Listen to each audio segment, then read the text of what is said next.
व्यापार से साम्राज्य तक कंपनी की स्थापना। मुगल बादशाहों में औरंगजेब आखिरी शक्तिशाली बादशाह थे। उन्होंने वर्तमान भारत के बहुत बड़े हिस्से पर नियंत्रण स्थापित कर लिया था। 1707 में औरंगजेब की मृत्यु के बाद बहुत सारे मुगल सूबेदार और बड़े बड़े जमींदार अपनी ताकत दिखाने लगे थे। उन्होंने अपनी क्षेत्रीय रियासतें कायम कर ली थी।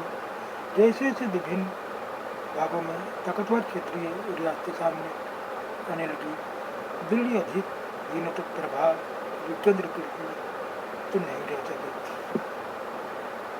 18वीं सदी के उत्तरार्ध तक राजनीतिक स्थिति पर अंग्रेजों के रूप में एक नई ताकत उभरने लगी थी। ईस्ट इंडिया कंपनी का आना। सन 1600 ईस्वी में ईस्ट इंडिया कंपनी ने इंग्लैंड की महारानी एलिजाबेथ प्रथम से चार्टर अर्थात इजाजतनामा हासिल कर लिया,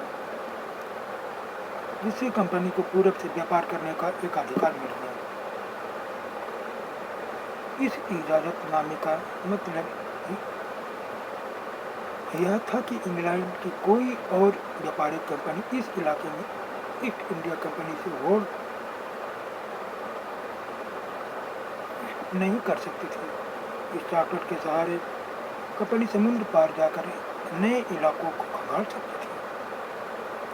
वहाँ से सस्ती कीमत पर चीज़ें खरीद कर उन्हें यूरोप में ऊंची कीमत पर बेच सकती थी। कंपनी को दूसरी अंग्रेज व्यापारिक कंपनियों से प्रतिस्पर्धा को कोई भय नहीं था। उस जमाने में वाणिज्यिक कंपनियां मोटे तौर पर प्रतिस्पर्धा से बचकर ही मुनाफा कमा सकती थी। अगर कोई प्रतिस्पर्धी न हो तभी वे सस्ती चीज़ें खरीद कर उन्हें ज़्यादा कीमत पर बेच सकती थी। लेकिन यह शाही दस्तावेज दूसरी यूरोपीय ताकतों को पूरब के बाजारों में आने से तो नहीं रोक सकता था। जब तक इंग्लैंड के जहाज अफ्रीका के पश्चिमी तट के छोटे केप ऑफ गुड होप का चक्कर लगाकर हिंद महासागर पार करते, तब तक पुर्तगालियों ने भारत के पश्चिमी तट पर अपनी उपस्थिति दर्ज करा दी थी। गोवा में अपना ठिकाना बना चुके थे। पुर्तगाली के खोजी यात्री वास्को डी गामा ने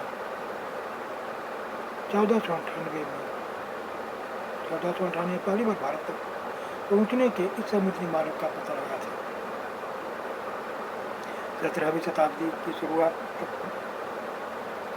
डच भी हिंद महासागर में व्यापार की संभावनाएं तलाशने लगे थे। कुछ इस समय बाद फ्रांसीसी व्यापारी भी सामने आ गए। सारी कंपनियां एक जैसी चीजें ही खरीदना चाहती थी। यूरोप के बाजारों भारत के बने बारीक सूती कपड़ों और रेशम की जबरदस्त मांग थी। इनके अलावा काली मिर्च, लौंग, इलायची और दालचीनी की भी जबरदस्त मांग थी। यूरोपीय कंपनियों की इस बढ़ती प्रतिस्पर्धा से भारतीय बाजारों में इन चीज़ों की कीमतें बढ़ने लगी और उनसे मिलने वाला मुनाफा गिरने लगा। अब इन व्यापारिक कंपनियों के फलने फूलने का यही एक रास्ता था कि वे अपनी प्रतिस्पर्धी कंपनियों को खत्म कर दें। लिहाजा बाजारों पर जब इस ओर में व्यापारिक कंपनियों के बीच तो लड़ाइयाँ की शुरुआत हो रही। 17वीं और 18वीं सदी में जब भी मौका मिलता कोई सी एक कंपनी किसी दूसरी कंपनी को जहाज डुबा देती, रास्ते में रुकावटें खड़ी करी थी और माल से लगे जहाजों को आगे बढ़ने से रोक देती। यह व्यापार हथियारों की मदद से चल रहा था और व्यापारिक चौकियों को किलीबंदी के जरिए सुरक्षित रखा जाता था। अपनी बस्तियों को किलीबंद करने और व्यापार में मुनाफा कमाने की इन कोशिशों के कारण स्थानीय शासकों से भी झगड़ा होने लगा। इस प्रकार व्यापार और राजनीति को एक दूसरे से अलग रखना कंपनी के लिए मुश्किल होता जा रहा था। ईस्ट इंडिया कंपनी बंगाल में व्यापार शुरू करती है। पहली इंग्लिश फैक्ट्री 1651 में हुगली नदी के किनारे शुरू हुई। कंपनी के व्यापारी यहीं से अपना काम चलाते थे। इन व्यापारियों को उस जमाने में फैक्ट्री कहा जाता था। इस फैक्ट्री में वेयर हाउस था जहाँ तो निर्यात होने वाली चीज़ों को जमा किया जाता था। यहीं पर उनके दफ्तर थे जिनमें कंपनी के अफसर बैठते थे। जैसे जैसे व्यापार फैला, कंपनी सौदागारों और व्यापारियों को फैक्ट्री के आसपास आकर बचने के लिए प्रेरित किया। 1696 तक कंपनी ने इस आबादी के चारों तरफ अपना एक किला बनाना शुरू कर दिया था। 2 साल बाद उसने मुगल अफसरों को रिश्वत देकर 3 गांवों की जमींदारी भी खरीद ली। इनमें से एक गांव कोलकाता था। अब इसे जिस पहले कालीकता कहा जाता था, अब कोलकाता कहा जाता है। कंपनी ने मुगल सम्राट औरंगजेब को इस बात के लिए भी तैयार कर लिया कि वह कंपनी को बिना शुल्क चुकाए व्यापार करने का फरमान जारी करते। कंपनी ज़्यादा से ज़्यादा रियायतें हासिल करने और पहले से मौजूद अधिकारियों का ज़्यादा से ज़्यादा फायदा उठाने में लगी हुई थी। औरंगजेब के फरमान से केवल कंपनी को ही शुल्क मुक्त व्यापार का अधिकार मिला था।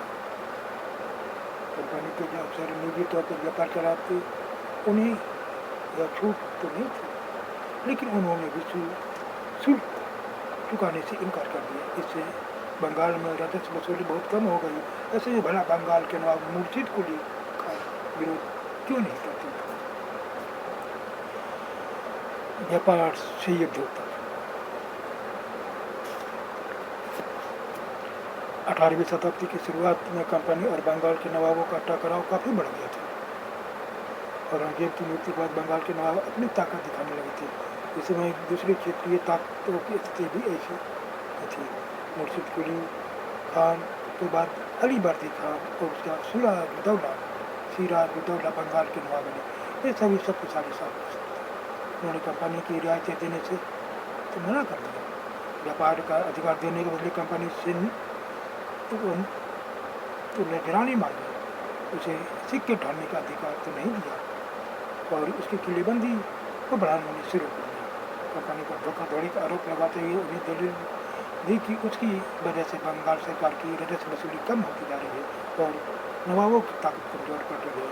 कंपनी टैक्स चुकाने को तैयार नहीं थी। उसके अफसरों ने अपमानजनक चिट्ठी लिखी और नवाबों और उनके अधिकारियों को अपमानित करने का प्रयास किया। कंपनी का कहना था कि स्थानीय अधिकारियों की बेतुकी मांगों से कंपनी का व्यापार तबाह हो रहा है। व्यापार तभी फल फूल सकता है जब सरकार शुल्क हटा ले। कंपनी को इस बात का भी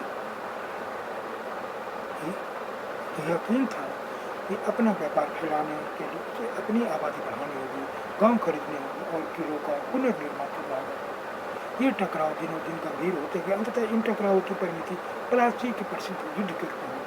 प्लासी का युद्ध 1756 में अली बर्दी खान की मृत्यु के बाद सिराजुद्दौला बंगाल के नवाब बने। कंपनी को सिराजुद्दौला की ताकत से काफ़ी भय था। सिराजुद्दौला की जगह कंपनी एक ऐसा कठपुतली नवाब चाहते थे जो उसे व्यापारिक रियायतें और अन्य सुविधाएं आसानी देने में आना करें तो नहीं करे। कंपनी ने प्रयास किया कि सिराजुद्दौला के प्रतिद्वंदियों में से किसी एक को नवाब बना दिया जाए।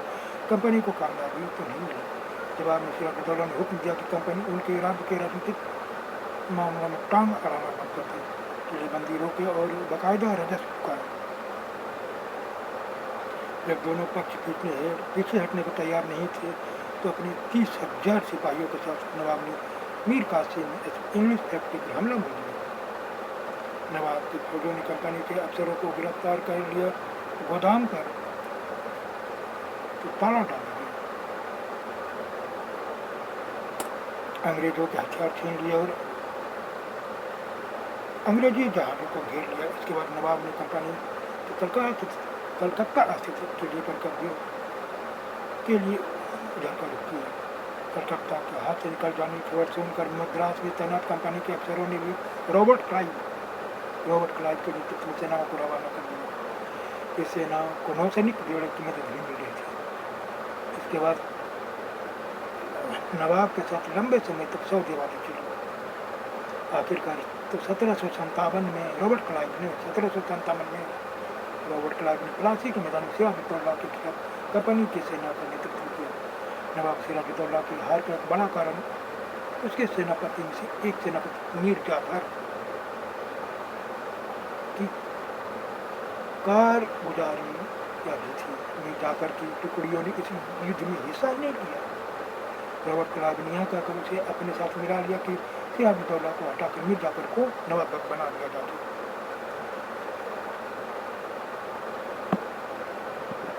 प्लासी की जंग महत्वपूर्ण इसीलिए मानी जाती क्योंकि भारत में यह कंपनी की पहली बड़ी जीत थी। प्लासी के जंग के बाद सिराजुद्दौला को मार दिया गया और मीर जाफर नवाब बना। कंपनी अभी भी शासन की जिम्मेदारी संभालने को तैयार नहीं थी। उसका मूल उद्देश्य तो व्यापार को फैलाना था। अगर यह काम स्थानीय शासकों की मदद से बिना तो लड़ाई किया जा सकता था, तो किसी राज्य को सीधे अपने कब्जे में लेने की क्या जरूरत है। जल्द ही कंपनी को एहसास होने लगा कि यह रास्ता भी आसान नहीं है। कठपुतली नवाब भी हमेशा कंपनी के इशारे पर तो नहीं चलते थे। आखिरकार उन्होंने तो अपनी प्रजा की नज़र में सम्मान और संप्रभुता का दिखावा करना था। जब मीर जाफर ने कंपनी का विरोध किया तो कंपनी ने उसे हटाकर मीर कासिम को बना दिया। जब मीर कासिम परेशान होने लगा तो बक्सर की लड़ाई 1764 में उसको भी हराना पड़ा। उसे बंगाल से बाहर कर दिया गया और मीर जाफर को दोबारा नवाब बनाया गया। अब नवाब को हर महीने 5 लाख रुपये कंपनी को चुकाने थे। कंपनी अपने सैनिक खर्चों से निपटने, व्यापारिक जरूरतों और अन्य खर्चों को पूरा करने के लिए पैसा चाहती थी। कंपनी और ज़्यादा इलाके तथा और ज़्यादा कमाई चाहती थी। 1765 में मीर जाफर की मृत्यु हुई तब कंपनी के इरादे बदल चुके थे। कठपुतली नवाबों के साथ अपने खराब अनुभवों को देखते हुए क्लाइव ने ऐलान किया कि अब हमें खुद ही नवाब बनना होगा। आखिरकार तो 1765 में मुगल सम्राट ने कंपनी को बंगाल प्रांत का दीवान नियुक्त कर दिया। दीवानी मिलने के कारण कंपनी को बंगाल के विशाल राजस्व संसाधनों पर नियंत्रण मिल गया था। इस तरह कंपनी की एक पुरानी समस्या हल हो गई।